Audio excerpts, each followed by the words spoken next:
ವರ್ಷ ಆಗಿರ್ಬೋದು ಕೋಟೆಗೆ ಬಂದು. ಎಷ್ಟೋ ಜನ ಮೊದಲನೇ ಬಾರಿಯೇ ಶಾಸಕರಾಗ್ತಕ್ಕಂಥ ಅವಕಾಶಗಳು ಸಿಗುತ್ತೆ. ಆದ್ರೆ ಮೊದಲನೇ ಬಾರಿನೇ ಶಾಸಕರಾಗ್ತಕ್ಕಂಥ ಅವಕಾಶಗಳು ಸಿಕ್ತಂತ ಸಂದರ್ಭದಲ್ಲಿ ಸಾಕಷ್ಟು ಇತಿಹಾಸವನ್ನ ನಾವು ತೆಗೆದು ನೋಡಿದಂತ ಸಂದರ್ಭದಲ್ಲಿ, ಮೆಲುಕಾಕ್ದಂತ ಸಂದರ್ಭದಲ್ಲಿ ಬಹಳ ಜನ ಎಡವಿರ್ತಕ್ಕಂಥದ್ದನ್ನ ನಾವು ನೋಡಿದ್ದೇವೆ. ಹಾಗಾಗಿ ಕೃಷ್ಣ ನಾಯ್ಕರಿಗೆ ಈ ಸಂದರ್ಭದಲ್ಲಿ ಈ ಪಕ್ಷದ ಒಬ್ಬ ಯುವ ಕಾರ್ಯಕರ್ತನಾಗಿ ಒಂದು ವಿಷಯವನ್ನ ತಿಳಿಸ್ಲಿಕ್ಕೆ ಬಯಸ್ತೇನೆ.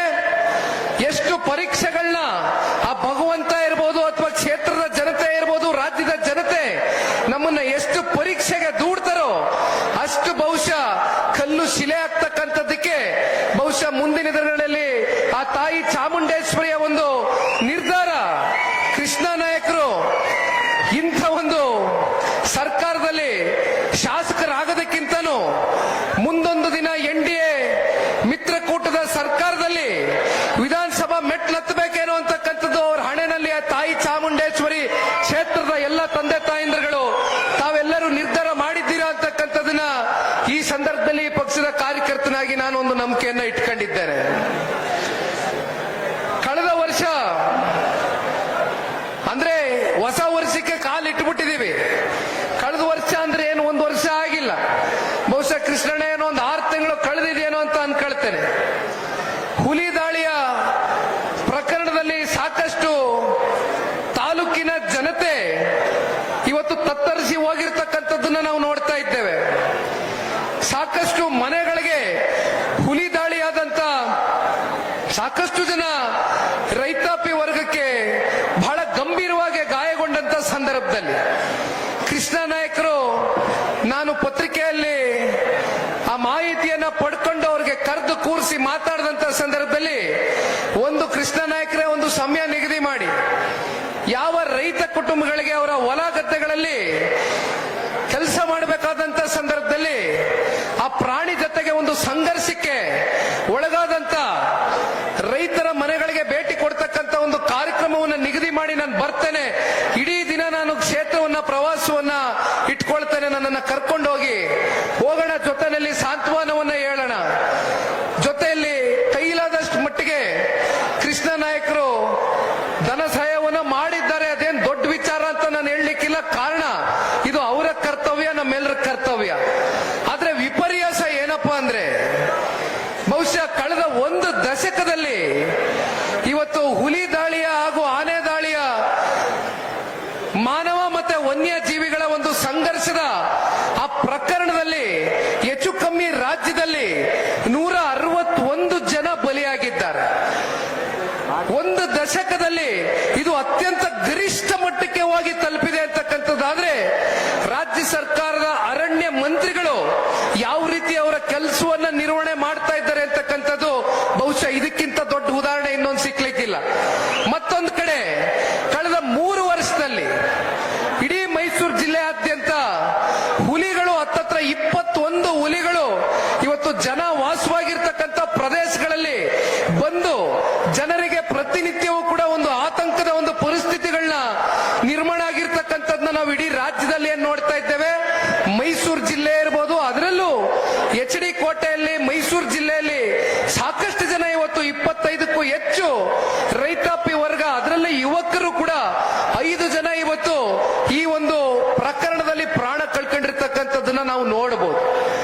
ಇವೆಲ್ಲವನ್ನ ಸರಿಪಡಿಸಬೇಕಾಗಿರ್ತಕ್ಕಂಥ ಜವಾಬ್ದಾರಿ ಮತ್ತೆ ಹೊಣೆಗಾರಿಕೆ ಸರ್ಕಾರದ ಮೇಲೆ ಮತ್ತೆ ಸರ್ಕಾರದ ಅರಣ್ಯ ಮಂತ್ರಿಗಳ ಮೇಲೆ ಏನಿದೆ. ಆದ್ರೆ ವಿಪರ್ಯಾಸ ಇವತ್ತು ಆನೆಗಳು ಬರ್ತವೆ. ಆನೆಗಳು ಬಂದಂತ ಸಂದರ್ಭದಲ್ಲಿ ಇವತ್ತು ನೀವು ರೈಲ್ವೆ ಫೆನ್ಸಿಂಗ್ಗಳನ್ನ ನಿರ್ಮಾಣ ಮಾಡಬೇಕಾಗ್ತದೆ. ರೈಲ್ವೆ ಫೆನ್ಸಿಂಗ್ ಅನ್ನ ನಿರ್ಮಾಣ ಮಾಡಿದ್ರೆ ಮಾತ್ರ ಇವತ್ತು ಆನೆಗಳನ್ನಾಗ್ಲಿ ಹುಲಿಗಳನ್ನಾಗ್ಲಿ ಯಾವುದೇ ಪ್ರಾಣಿಗಳು ಇವತ್ತು ಜನ ವಾಸವಾಗಿರ್ತಕ್ಕಂಥ ಪ್ರದೇಶಕ್ಕೆ ಬರ್ತಕ್ಕಂಥದಕ್ಕೆ ತಡೆಗಟ್ಟತಕ್ಕಂಥದಕ್ಕೆ ಇರುವಂತದಕ್ಕೆ ನಮಗೆ ಒಂದೇ ಅವಕಾಶ. ಆದ್ರೆ ಇಲ್ಲಿಯವರೆಗೂ ಕೂಡ ಅದು ಯಾವ ಒಂದು ಕಾರ್ಯಕ್ರಮಗಳನ್ನ ಮಾಡ್ತಕ್ಕಂಥದಕ್ಕೆ ಈ ಸರ್ಕಾರ ಆಗ್ಲಿ ಸರ್ಕಾರದಲ್ಲಿ ಇರ್ತಕ್ಕಂಥ ಮಂತ್ರಿಗಳಾಗಿ ಇಲ್ಲಿಯವರೆಗೂ ಕೂಡ ಯಾವುದೇ ದಿಟ್ಟವಾದಂತ ಹೆಜ್ಜೆಗಳನ್ನ ಇಟ್ಟಿಲ್ಲ. ಇವೆಲ್ಲವನ್ನ ನೋಡ್ತಾ ಸನ್ಮಾನ್ಯ ಕುಮಾರಣ್ಣ ಅವರು ಇವತ್ತೇನು ಕೇಂದ್ರದಲ್ಲಿ ಕೂತಿದ್ದಾರೆ, ಒಂದ್ ಮಾತನ್ನ ನಿಮ್ಗೆ ತಿಳಿಸ್ಲಿಕ್ಕೆ ಬಯಸ್ತೇನೆ. ಪರಿಸರ ಮತ್ತೆ ಅರಣ್ಯ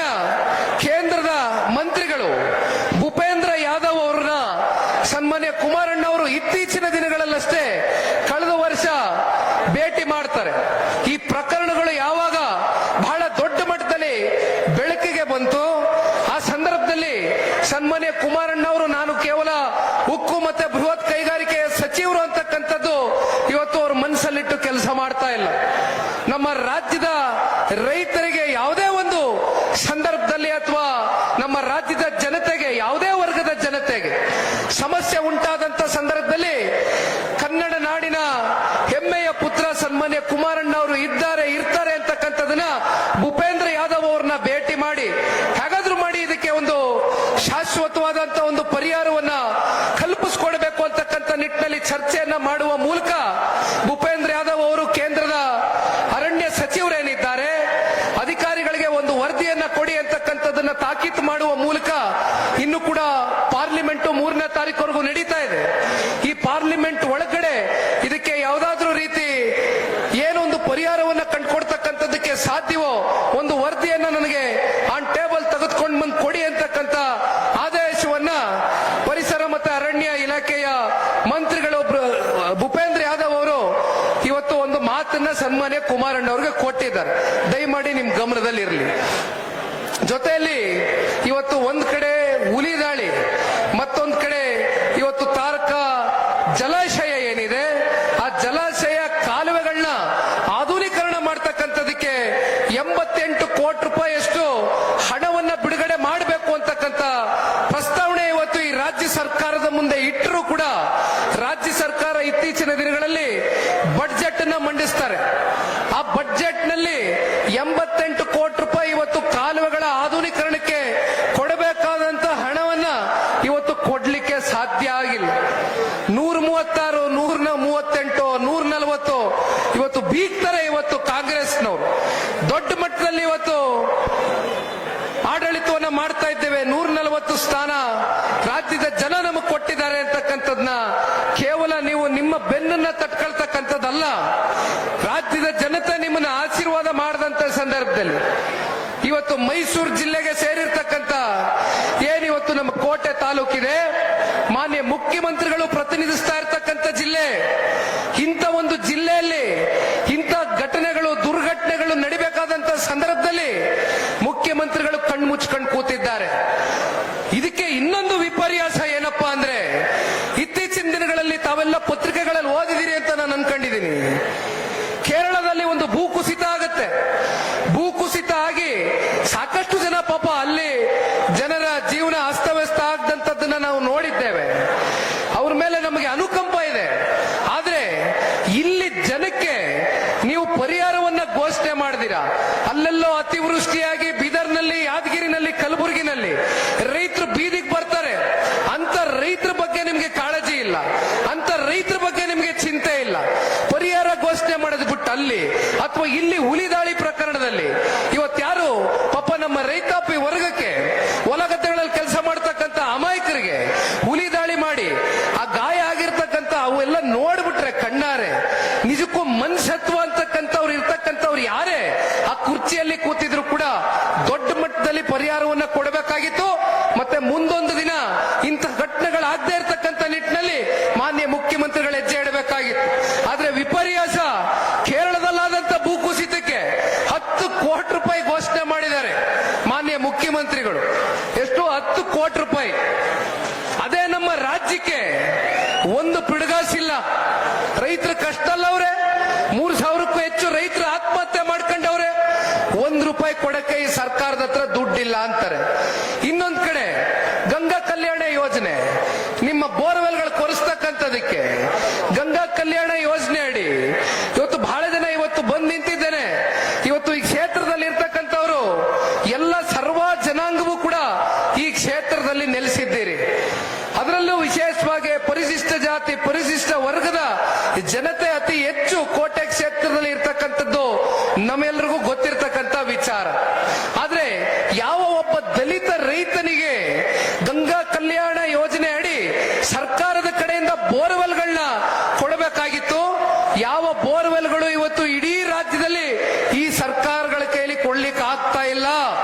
ಸಂಪೂರ್ಣವಾಗಿ ರೈತರ ವಿಚಾರದಲ್ಲಿ ಇವತ್ತು ವಿಫಲರಾಗಿದ್ದಾರೆ.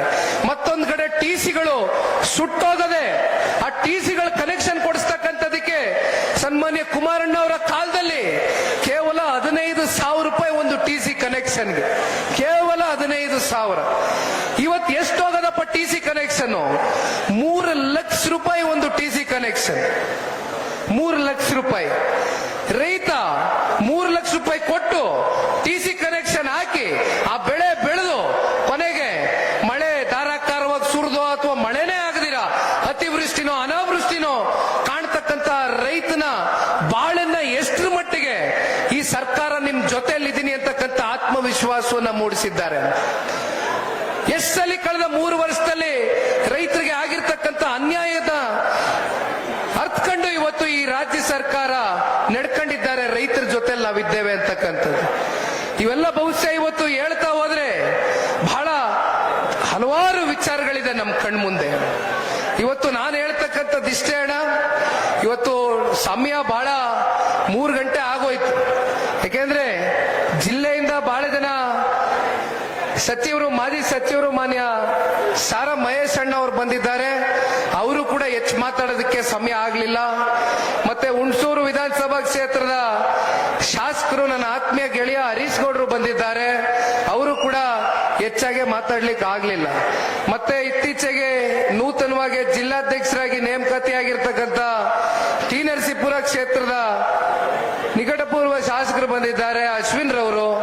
ಅವರು ಕೂಡ ಇವತ್ತು ಮಾತಾಡೋದಕ್ಕೆ ಅವಕಾಶ ಸಿಕ್ಕಿಲ್ಲ. ಬಹಳ ಜನ ಮಂಜೇಗೌಡರು, MLC ಮಂಜೇಗೌಡರು, ಮತ್ತೆ ನಮ್ಮ ಪಿರಿಯಾಪಟ್ಟಣ ಕ್ಷೇತ್ರದ ಮತ್ತೊಬ್ರು ಮಾಜಿ ಶಾಸಕರು ಮಾದೇವಣ್ಣ ಅವರು ಸೇರಿದಂತೆ SBM ಮಂಜೂರ್ ಅವರು ಬಹಳ ಜನ ಇವತ್ತು ಮಾತಾಡ್ಲಿಕ್ಕಿತ್ತು. ಆದ್ರೆ ಇವತ್ತು ಈ ಒಂದು ಕಾರ್ಯಕ್ರಮವನ್ನ ನೋಡಿದಂತ ಸಂದರ್ಭದಲ್ಲಿ ಏನು ಬಹಳಷ್ಟು ಬಾರಿ ಕಾರ್ಯಕ್ರಮ ಕಳೆದ ಒಂದು 20-25 ದಿನದಲ್ಲಿ ಒಂದು 3-4 ಬಾರಿ ಸಮಯ ಬದಲಾವಣೆ ಆಗೋಗಿದೆ. ಬಹುಶಃ ಸಮಯ ಬದಲಾಗ್ತಕ್ಕಂಥದ್ದಕ್ಕೆ ಒಂದು ಕಾರಣ 7ನೇ ತಾರೀಕು ನಿಗದಿಯಾದಂತ ಕಾರ್ಯಕ್ರಮ ಮಾನ್ಯ ಮುಖ್ಯಮಂತ್ರಿಗಳು ಬರ್ತಾ ಇದ್ರು ಅಂತ ಕೇಳಿದ್ವಿ. ಮಾನ್ಯ ಮುಖ್ಯಮಂತ್ರಿಗಳು ಬರ್ಬೇಕಾದ್ರೆ ಮತ್ತೆ ಯಾಕೆ ಅವತ್ತು ಕಾರ್ಯಕ್ರಮ ಮಾಡಬೇಕು, ಸುಮ್ಮನೆ ಮತ್ತೆ ಬೇರೆ ಬೇರೆ ರೀತಿ ಸಮಸ್ಯೆ ಉಂಟಾಗೋದು ಬೇಡ, ಮುಖ್ಯಮಂತ್ರಿಗಳು ಬಂದಾಗ ಒಂದು ಗೌರವ ಕೊಡಬೇಕು, ಇನ್ನೊಂದಿನ ಯಾವತ್ತಾದ್ರೂ ಕಾರ್ಯಕ್ರಮ ಮಾಡಿ ಅಂತ ಕೃಷ್ಣ ನಾಯಕರಿಗೆ ಹೇಳಿದ್ವು. ಕೃಷ್ಣ ನಾಯಕರು ಬಹುಶಃ ಇವತ್ತಿನ ಈ ಕಾರ್ಯಕ್ರಮದ ನೇತೃತ್ವವನ್ನ ವಹಿಸಿ ಅವರ ಜೊತೆಯಲ್ಲಿ ಇರ್ತಕ್ಕಂಥ ಈ ತಾಲೂಕಿನ ಎಲ್ಲ ಜನತಾದಳ ಪಕ್ಷದ ಪ್ರಾಮಾಣಿಕ ಮುಖಂಡರುಗಳು, ಕಾರ್ಯಕರ್ತರ ಒಂದು ಸಹಕಾರದಿಂದ ಬಹಳ ಯಶಸ್ವಿಗೊಳಿಸಿದ್ದೀರಿ. ಬಹುಶಃ ನಿಮಗೆ ಸಾಕಷ್ಟು ಕಾರ್ಯಕ್ರಮವನ್ನ ಎಲ್ಲೋ ಒಂದು ಕಡೆ ಯಶಸ್ವಿಯಾಗಿ ಆಗಬಾರದು ಅಂತಕ್ಕಂಥ ಒಂದು ವರ್ಗ, ಕಣ್ಣು ಕಾಣದೇ ಇರತಕ್ಕಂಥ ವರ್ಗ ಕೆಲಸ ಮಾಡಿದ್ರು ಕೂಡ ಅವೆಲ್ಲವನ್ನ ಮೆಟ್ ನಿಂತು ಇವತ್ತು ಈ ಕಾರ್ಯಕ್ರಮವನ್ನ ಯಶಸ್ವಿಗೊಳಿಸಿದಿರಿ. ಆ ತಾಯಿ ಚಾಮುಂಡೇಶ್ವರಿಯ ಒಂದು ಆಶೀರ್ವಾದ ಇವತ್ತು ನಮ್ಮ ಜನತಾದಳ ಪಕ್ಷದ ಕ್ಷೇತ್ರದ ಕಾರ್ಯಕರ್ತರ ಮೇಲಿರಲಿ, ಕ್ಷೇತ್ರದ ಜನತೆಯ ಮೇಲಿರಲಿ. ಮತ್ತೆ ಪೊಲೀಸ್ ಅಧಿಕಾರಿಗಳು ಕೂಡ ಇವತ್ತು ಈ ಕಾರ್ಯಕ್ರಮವನ್ನ ಯಶಸ್ವಿಗೊಳಿಸ್ತಕ್ಕಂಥ ನಿಟ್ಟಿನಲ್ಲಿ ಅವರು ಕೂಡ ಸಹಕಾರವನ್ನ ಕೊಟ್ಟಿದ್ದಾರೆ. ಇನ್ನೊಂದು 2-3 ಅಂಶಗಳನ್ನ ಪ್ರಸ್ತಾಪ ಮಾಡಿ ನನ್ನ ಭಾಷಣಕ್ಕೆ ವಿದಾಯ ಕೊಡ್ತೇನೆ. ಕಾರಣ ಸಮಯ ಆಗೋಗಿದೆ, 3 ಗಂಟೆ ಆಗಿದೆ. ಹೇಳ್ತೀನಿ.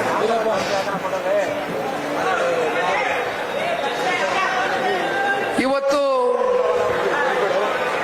ಕಳೆದ ಹಲವಾರು ತಿಂಗಳುಗಳಿಂದ ರಾಜ್ಯಾದ್ಯಂತ ಹಳೆ ಮೈಸೂರು ಪ್ರಾಂತ್ಯ ಅಷ್ಟೇ ಅಲ್ದಿರ ಉತ್ತರ ಕರ್ನಾಟಕ, ಕಿತ್ತೂರು ಕರ್ನಾಟಕ, ಮಧ್ಯ ಕರ್ನಾಟಕ ಜೊತೆಯಲ್ಲಿ ಉತ್ತರ ಕನ್ನಡ ಸೇರಿದಂತೆ ಎಲ್ಲಾ ಜಿಲ್ಲೆಗಳಲ್ಲೂ ಕೂಡ ಪ್ರವಾಸವನ್ನ ಕೈಗೆತ್ಕೊಂಡಿದ್ವು. ಪ್ರವಾಸದ ಸಂದರ್ಭದಲ್ಲಿ ಒಂದು ನಮ್ಮ ಕಣ್ಣು ಮುಂದೆ ಬಂದಂತ ವಿಚಾರ ಏನಪ್ಪಾ ಅಂದ್ರೆ, ಇವತ್ತಿನ ಈ ರಾಜ್ಯ ಸರ್ಕಾರದ ಯಾವ ರೀತಿ ಆಡಳಿತ ಯಂತ್ರದಲ್ಲಿ ಒಂದು ಕುಸಿತವನ್ನ ನೋಡ್ತಾ ಇದ್ದೇವೆ, ಯಾವ ರೀತಿ ವೈಫಲ್ಯತೆಗಳು, ಭ್ರಷ್ಟಾಚಾರಗಳು, ಹಗರಣ ಪ್ರತಿನಿತ್ಯ ತಾಂಡವವಾಡ್ತಾ ಇರ್ತಕ್ಕಂಥದ್ದನ್ನ ನೋಡ್ತಾ ಇದ್ದಾರೆ ಈ ನಾಡಿನ ಜನತೆ. ಬಹುಶಃ ಇವತ್ತು ನಾನು ಕೋಟೆಗೆ ಕಾಲಿಟ್ಟಂತ ಸಂದರ್ಭದಲ್ಲಿ ಚುನಾವಣೆ, ಸಾರ್ವತ್ರಿಕ ವಿಧಾನಸಭಾ ಚುನಾವಣೆ ಇನ್ನೂ 2 ವರ್ಷ ಇದೆ. ಆದ್ರೆ ಈಗಲೇ ಚುನಾವಣೆಯ ಒಂದು ಕಾವುಗೆ ಬಹುಶಃ ರಾಜ್ಯದ ಜನತೆಯ ಒಂದು ಮನಸ್ಥಿತಿ ಬಂದ್ಬಿಟ್ಟಿದೆಯೇನೋ ಅಂತಕ್ಕಂಥದ್ದು